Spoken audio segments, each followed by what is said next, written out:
Thank you for jumping on and sharing some of your insights in the space.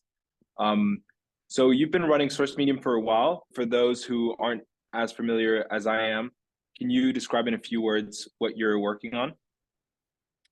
Yeah, thank you, Tim, for having me on, and I really appreciate the opportunity. Excited to dive into all things e-commerce today and data. Yeah, so Source Medium, we provide a fully managed data infrastructure solution that is specifically designed for brands doing between 8 to 9 figures in annual sales. And essentially what we do is we abstract away the complexity of unifying your data into this framework that can then ultimately lay the foundation for a decision-making framework that the entire company can adopt. That's still a little bit too high up in the air. So if we bring it down to the use cases specifically, you can really look at it in two sides. One is our BI solution, which dramatically simplifies things like reporting and internal dashboard building. And then our data warehousing solution allows for the direct access to our developer-friendly data sets and schemas. And then that kind of opens up almost an infinite number of use cases, anything from statistical modeling to customizing metric definitions, as well as training your AI agents.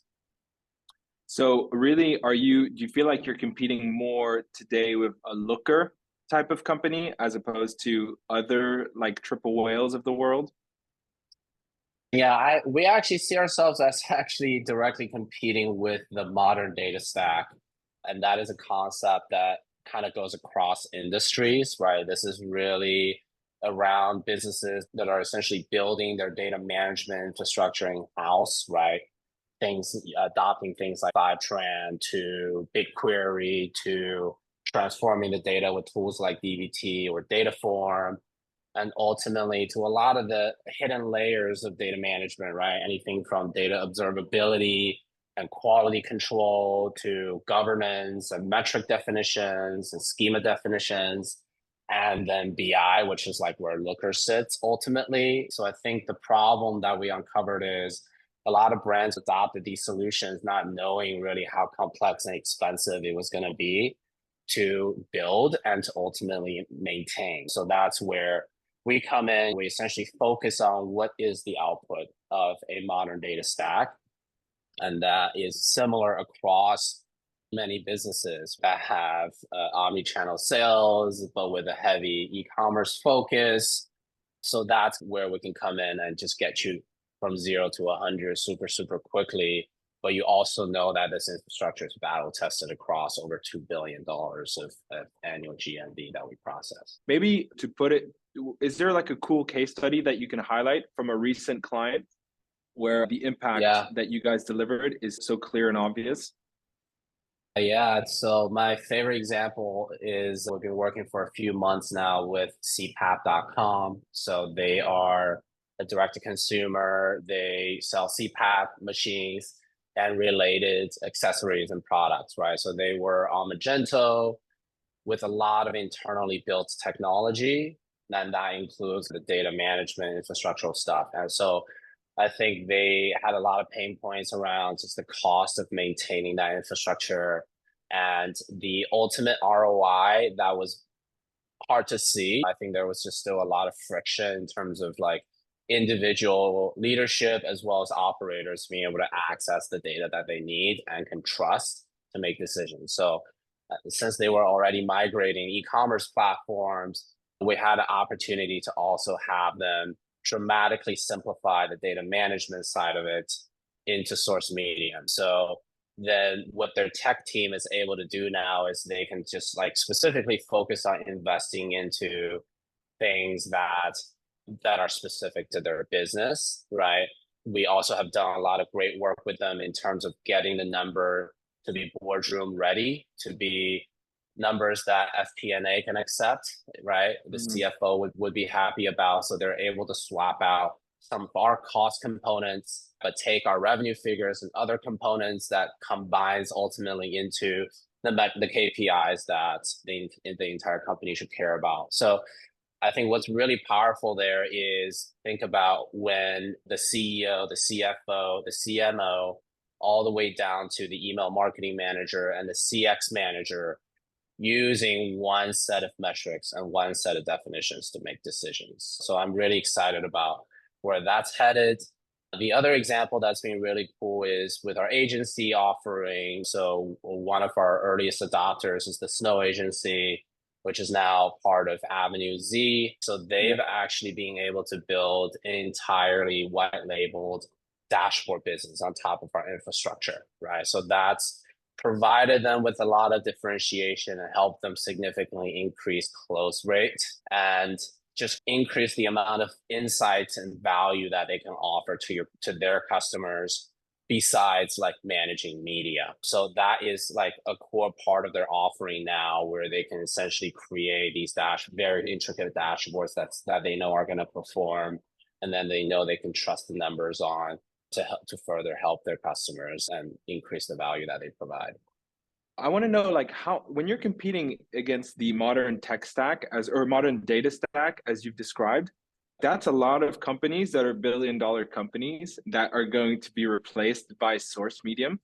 What have you done from a team standpoint and from like a tech build standpoint or a product build standpoint to enable you to get all these efficiencies that you can actually strip out a lot of these expensive technologies and just go with source medium instead? Yeah, I think the two core competencies that allows us together. One is we try to spend 80% of our week working with customers. My goal is that everyone in the company works with customers directly or indirectly, but everyone should have an opportunity to solve problems with the customers to get directly. And then that allows us to really understand the business specific domain and the problems that businesses want to solve. And then ultimately that allows us to create and recognize the patterns, right? And that's what gets absorbed into the product. So once bug fixes happen or improvements in our definitions, when new metrics are shipped or created, right, all of our customers can benefit from that. And whether or not they want to adopt that particular metric or that particular data source is up to them. But what they know for a fact is there is going to be broad acceptance. Otherwise, we wouldn't ship it to everyone at scale. And then the other thing is that we copy other kind of other infrastructure companies that have gone IPO, right? So if you look at a company like Palantir, which is what we model our company after, or a company like HashiCorp, right? Those companies were entirely made of technical staff, right? In the early days, including sales. So our entire company is technical except for one, but even that person is savvy, right? Technically savvy. So everyone can write code. Everyone can contribute to the product in a technical sense. And then that allows our R&D to just be basically the entire company all the time by focusing on providing value and overwhelming our customers with value on a daily basis. I want to know, like, when you went into Source Medium, you had a vision, and now you're 4 years later working with some 9-figure brands. You got a strong team behind you and a really cool product. Are you like on the path that you had envisioned 4 years ago? Or is Source Medium today actually quite different than what you had set out to build 4 years ago? Yeah, that's actually such a funny question, because when I started, what I wanted was a Slack bot. The company was incorporated in May 2020. So what I wanted was a Slack bot that sits in your Slack that has access to all your data that you can talk to and give you insights. I didn't know that was called LLMs, right?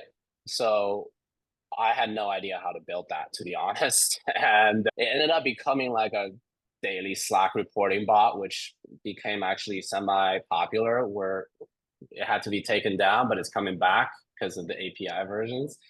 Nice. But I think then that led us to this winding journey to become a dashboard company, right? But really just like ultimately now where we're going is that route, right? Because the number one obstacle to adopting AI for an organization is unifying all your data, right? So that is like the most expensive, time consuming, and boring part of it. So now that we've been doing that for 4 years, I think what that sets us up for is to start really like extracting the value out of that data set in a dramatic way. And that is going to be with a combination of enabling really use case driven statistical and machine learning modeling that brings open source options into the fray, as well as internal AI co-pilots and agents. And we have some pretty exciting plans behind that. So it's somehow we came full circle thanks to ChatGPT, and then the rest was history. That makes perfect sense that you're going to go back to that root and apply some AI technology on top of it, especially because you understand data sets of multi-channel ecom players pretty much better than anyone. That's super exciting. Are you guys profitable? Can you just allocate resources that you already have on the team to work on that? Or would that potentially suggest another fundraise or something like that? Yeah, I think we have gotten to a place, we weren't always there. I made a lot of mistakes, but we've gotten to a place where we're pretty close to being profitable. A metric that I track closely is annual recurring revenue per full-time employee. We want to make sure that we learn from our lessons in the past and not just throw people at the problem, but really think about automation and really think about using technology to create productivity gains. But I think what's cool right now is we have our entire business built on top of GCP. I'm a ex-Googler as well, so I have some allegiances there, but I also do believe they're best positioned in the AI era as a cloud service provider.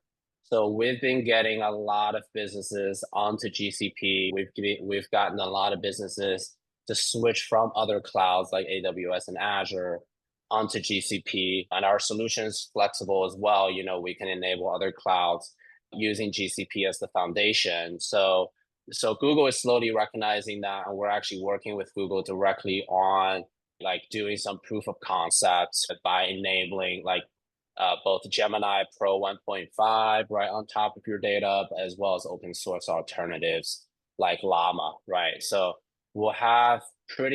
hopefully we'll have some proof of concept to show the world soon. The other thing I'm excited about is really to get some of the machine learning models enabled for brands. There's a lot of things around predictive analytics that people need, like time series forecasting, lead scoring, probability to churn. So we will probably have those capabilities opened up sooner rather than later. So very excited about that. Cool. Well, Fei, thank you so much for the wisdom. Thanks for the time, and great to catch up as always. You, Ted. Speak to you soon. All righty. Talk to you soon.